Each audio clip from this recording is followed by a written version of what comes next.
Dalam segala sesuatu yang kita kerjakan itu butuh alasan, termasuk ngerjain matematika.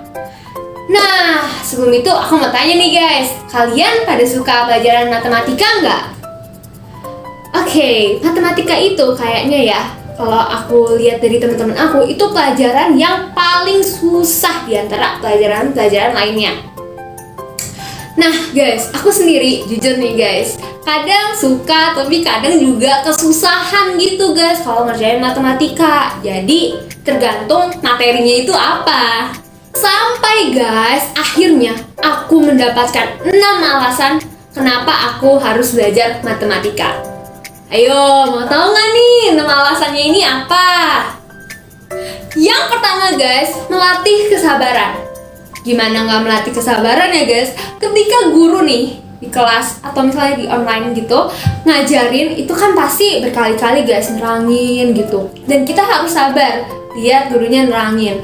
Terus pasti yang namanya matematika itu pasti ngerjain soal guys. Dan soalnya itu kan ya nggak mungkin satu soal doang gitu guru kasihnya. Jadi kita harus kerjain, terus mikir ini pakai rumus yang mana ya, yang tadi udah dijelasin sama gurunya.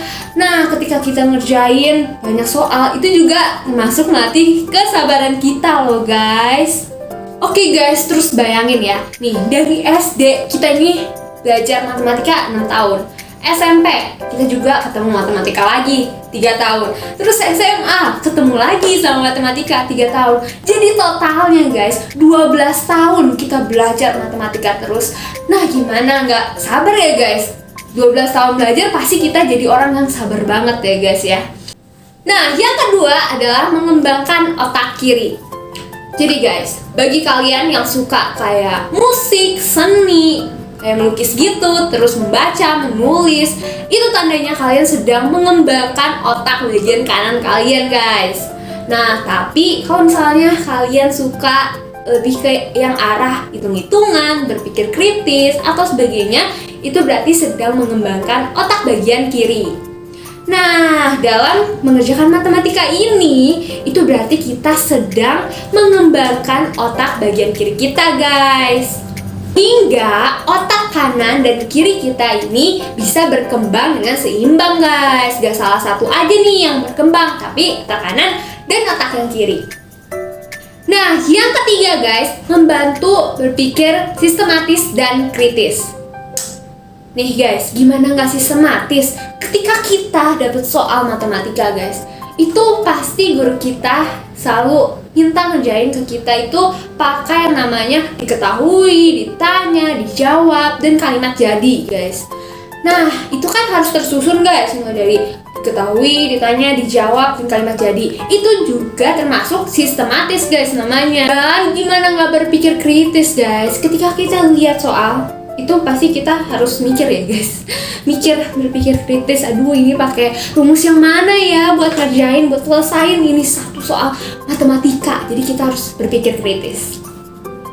Kadang-kadang guys, ada nggak sih yang sama kayak aku? Misalnya aku udah hafal nih rumusnya, tapi waktu ngeliat soal, waduh ini gimana ya cara ngerjainnya? Karena kan kalau ngerjain itu harus ada langkah-langkah ya guys. Jadi aku kadang juga bingung gitu walaupun udah hafal rumusnya. Jadi kita harus berpikir dulu gimana ya langkah-langkah untuk mengerjain ini. Nah itu yang namanya berpikir kritis guys. Nah guys, ketika kita berpikir kritis nih guys, ketika lihat soal, udah pasti kita nggak nebak-nebak, berasumsi atau menduga-duga. Misalnya lihat soal nih, wah ini udah pasti jawabannya 5 gitu dalam 1 detik guys. Karena kita ketika kerjain matematika harus dengan yang namanya akurat.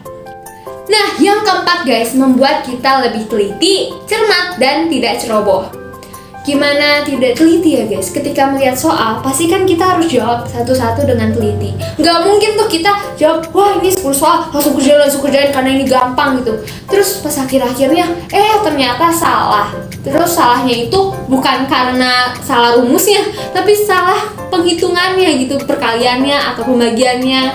Nah itu guys, kalau misalnya belajar matematika kita harus teliti. Karena misalnya salah di koma atau salah di titik atau salah satu angka aja, itu jawabannya udah salah guys. Lama-lama lama-lama guys, ketika kita udah teliti, kita jadi pribadi yang tidak ceroboh guys. Keren banget kan manfaat belajar matematika ini. Terus guys, yang kelima, meningkatkan keterampilan memecahkan masalah. Jadi guys, ketika kita mengerjakan soal matematika yang super susah, super duper susah, dan yang strong itu guys, stress tak tertolong. Dan ketika kita bisa berhasil tuh kerjain soal-soal yang susah itu, kan jadinya ya kita pasti seneng banget gitu. Yes, akhirnya kita berhasil ngerjain soal yang super duper susah ini. Kalau soal-soal matematika yang susah, super duper susah, dan strong guys, kita bisa menyelesaikannya, berarti kita juga bisa menyelesaikan masalah di dalam kehidupan kita guys. Nah guys, dalam kehidupan ini pasti kan akan ada banyak masalah ya guys. Mulai dari masalah keluarga, entah sama kakak, adik, abang, orang tua. Terus juga belum lagi masalah sekolah, masalah dengan teman atau guru, atau mungkin masalah di diri pribadi kita, misalnya insecure, atau masalah dengan crush atau pacar kita. Terus juga kanker, kantong kering gitu, nggak punya uang, kan itu masalah ya guys ya.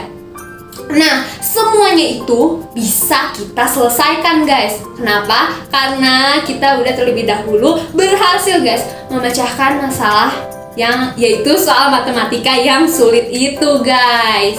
Coba guys, kalian sebutin masalah-masalah apa yang kalian sedang alami di dalam kehidupan. Nah, masalah-masalah itu yang terjadi di dalam kalian, kita, itu bakal terselesaikan kalau kita sudah terbiasa mengerjakan soal matematika guys. Oke guys, ini yang terakhir, yang keenam. Ini menurut aku ya guys, menurut pribadi aku, ketika kita belajar matematika itu kita akan terlihat lebih pintar. Nah, bener gak guys? Coba deh, kalau misalnya ada orang gitu nanya, di kelas kamu siapa yang paling pintar? Nah, pasti yang disebutin itu udah pasti ya, kebanyakan sih ya guys ya, itu pinternya matematika guys. Jadi guys, kalau kita mau terkesan lebih pintar nih guys, berarti tandanya kita harus belajar matematika dong guys. Salah guys, bukan terkesan jadi pintar, tapi emang beneran pintar. Karena ketika kita udah terbiasa ngerjain soal matematika, berarti kita akan bisa menyelesaikan masalah. Nah, 6 tadi itu menurut aku kenapa sih harus kita belajar matematika. Nah, kalau menurut teman-teman gimana? Boleh banget ya komen di kolom komentar. Oke guys, sekian video dari mengapa kita perlu belajar.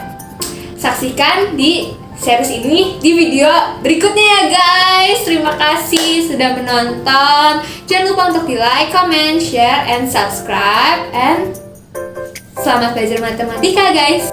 Bye!